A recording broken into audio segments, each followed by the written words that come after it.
Kumsebenzi wakhe omtsha njengomnye wosihlalo bekomiti ecebisa abaphathiswa ngemiba yeCOVID19, Unjingalwazi Kholeka Mlisana ubongoze abemi beli ukuba bathobele nayiphi na imigqaliselo ekulindeleke ukuba imiselwe ngurhulumente kwilinge lokunqanda ukunwenwa kwentsholongwane yecorona kule mpelaveki yePasika.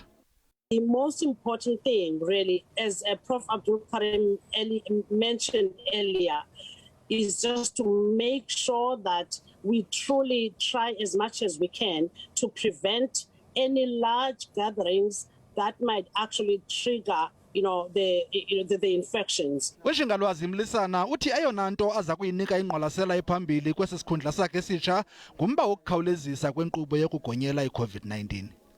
I think it's going to be important for us to advise government as to how to articulately communicate these messages to the public. Ukuveliswa kwamachiza ukugonyela le ntsholongwane kweli uthi kubalulekile kakhulu.